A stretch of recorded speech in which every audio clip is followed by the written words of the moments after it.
Are you wondering how to know when it's the right time to start a cut and how to do it without crash dieting?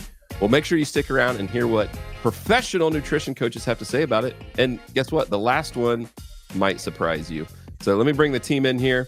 And so we got Justin and Gab joining us. And hey, also a reminder, make sure that you like and subscribe. If you are not subscribed to this channel, we're giving you all kinds of great content and you're just leaving us hanging without subscribing. So hit that subscribe button and give us a like. Do it for Gab. She's thirsty for the likes. So, but we're going to talk about how to know when it's the right time to do a cut, right? Because I think a lot of people, they just think like, oh, I'm just going to jump right in and, start eating less. And, but Gab, you have probably it seems like a very particular scientific way to do this. So first, how do you know it's the right time to start a cut? Yeah, I think the most important thing is that your habits are in place. You've been eating at maintenance for a while. You are eating the proper amount each day. You have your meals squared away. You know what works for you, what doesn't. And everything that is baseline is locked and loaded. So we don't want to be starting a cut if you are unsure how much you should be eating every day, if you're potentially under eating. We want to make sure that those habits are down. So if you've got the habits, then you're good to go. Mm-hmm. All right. What about how do you then do it? Because the second part we said was, crash dieting, right? So obviously a cut is, when you are eating less calories than what your body burns, right? If that's a simple definition. So how then do you know the right amount to cut, and how do you do it in a way so that you don't just crash? Yeah. So everybody is a little different, right? And we all have different energy expenditure from day to day. And for the most part, our maintenance range is just that. It's a range. So we want to make sure that we're cutting in a conservative way. So we're not crash dieting. We're not white knuckling it for a few weeks and then binging on everything we see. But we also don't want it to be so low that we don't really see much of a difference. So for most people, it's somewhere between 200 to 500 calories a day. There is a percentage of your weight that you should be mindful of trying to lose each week. So it's somewhere between I think no more than 6.6% of your body weight per week. So we want to make sure that your calories are low enough that we're not overdoing it, but also high enough that we actually see a difference. So there's a range, there's a calculator, there are equations, but ultimately it's a very delicate balance.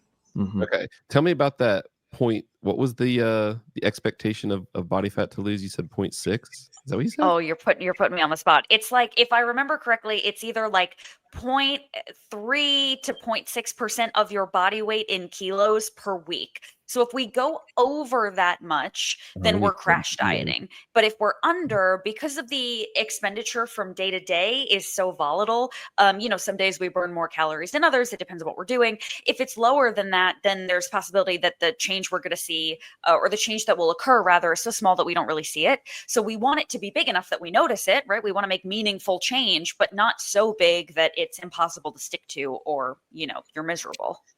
Mm-hmm. Yeah. Well, and if you are somebody that has these kind of questions like I do, trying to figure out what percentage of the body fat and that you can lose and all those things, trying to get clarification on that, well, there's a link in the description and you can click that link and learn how CBG can help you and educate you, because there is some education to this, educate you on these things. So, Justin, where then should those calories come from that we're cutting? Yeah, that's a good question. So for us, obviously doing 4 to 5 watts per week, we know doing CrossFit is a glycolytic sport, right? Glycolytic meaning that pathway that we utilize is primarily through and fueling through carbohydrates. But we also don't want to cut protein, right? Because protein is the most important macro if you're doing 4 to 5 watts per week, right? Remember, we're tearing muscle tissue, we're going to end ranges of motion, and we're getting maximal rep ranges, especially at high intensity, which is causing muscle breakdown. So me personally, I prefer to cut calories from fat for most people. Okay. You don't want to cut protein. You can cut carbs, but you have to be strategic more with your timing, meaning don't cut carbs from around the workout time frame. So you can take advantage of obviously fueling and also recovering from those workouts. And that's extremely, extremely important. So cut from fat. You can cut from carbs if you love fat more than carbs. But overall, Gab is exactly right. You need to make enough of a calorie difference between your maintenance to give your body a reason to change. If you stick around 100, 200 calories from your maintenance, your body will just equate to a new set point and you won't lose anything, right? And so that's very important. And then I can speak a little bit to Gab's point earlier with the percentages. You want to lose around 1 to 2% of your body weight in weight per week. But obviously, we know that may not all be fat because the scale changes, water weight, different things like that. And so, for example, if you weigh 200 pounds, 1 to 2 pounds per week is a pretty good range to be in. That's around 1%, right? So yeah, don't cut protein, of course, but find out what works for you between those other, the carbs and the fats. I double checked myself, by the way, Joel. It's 0.4 to 1.2% of body fat. Okay. Yeah. There you but go. You said kilos before, which was probably right. 0.3 to 0.6 pounds. Yeah. Exactly what you said. So that exactly. Makes sense. Yeah, I know. Then you said kilos, and I was like, "Oh no, now we're really." Oh, it just makes the math so much deliciously easy. All right. So then, so the other question I was going to ask then is how many times can you do this, like cutting the calories and stuff? Because I remember, when we were going through that, and then I thought like we'd already gone through like 2 versions of cuts, I think, and you were like, okay, let's go through one more cut, and I'm like, wait a minute, I can do another cut? Like what? Yeah. So like how many times can you repeat that process? So to keep it brief and kind of simple, your metabolism adapts, right? Your energy input is directly equated to your energy output. So if we feed you less, eventually your body is just going to adapt to that level of caloric intake, and your energy output will adapt to match it. So we can only last on a cut for so long before it just stops working. So then we have 2 options. If there's wiggle room, we can cut you more, assuming that you are mentally and physically able to handle another cut. Otherwise, we can do a reverse, and we can, some people call it a refeed or a reverse diet, but we can slowly add some calories back in and then eventually cut you again. So it really depends person to person. It's going to depend on how they react to things, where they're at mentally and emotionally, and then also like how much they actually have to lose, right? How much are we working with here? But you can pretty much go through that cycle. We typically try to keep it for about 12 to 16 weeks at a time, just to make sure that we're not A, tanking the metabolism and doing any kind of damage there, or B, like putting somebody in a state of, being in a deficit for too long where it becomes a lot to handle. So there's a lot of factors that go into it. Like the body kind of decides. Okay. So Justin, what are then if someone's trying to be in a cut, or they are in a cut, or they're planning, they believe that they're in a cut, and they're still not losing weight, like what could be the issue? Yeah. It could be a couple of things. The most common is they're not accounting for everything that they're eating. That's number one, right? So it feels like they're eating very little, but they're eating really high calorie dense food. So for example, imagine a picture of a cookie, and then at the top, someone says, I'm barely eating and I'm not losing weight.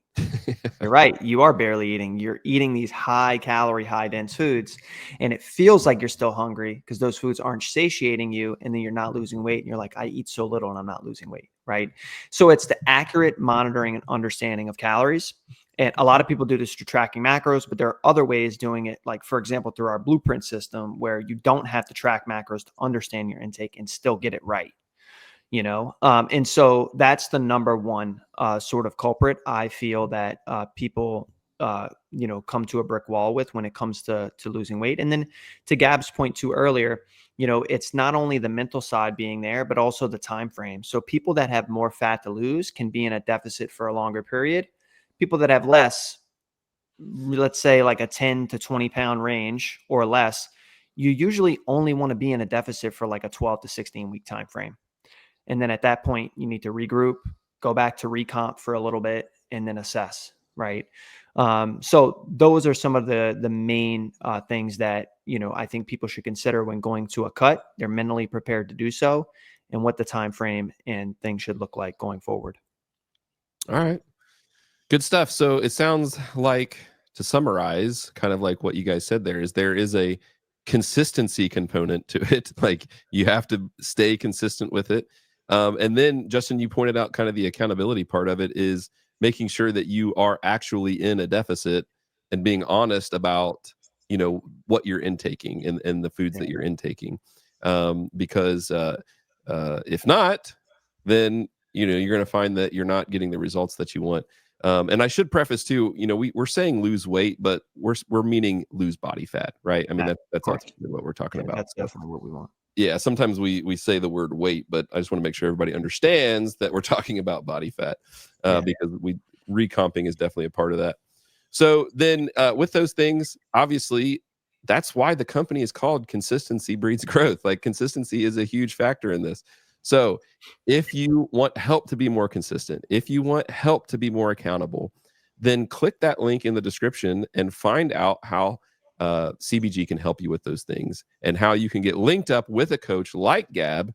You'd be very lucky if you were assigned to Gab. But, there's obviously other awesome coaches in CBG. But you'll get linked up with one of them, and they'll get you on the path that you want to get on to get you closer to reaching your goals. So with that, that's all we got for today. So for Justin, for Gab, I'm Joel, and we will see you next time. Stay consistent. Quit tracking macros. Peace out. Do you track macros? No. Neither of us track macros. It's working out pretty well. Say so. Especially for you. Sure.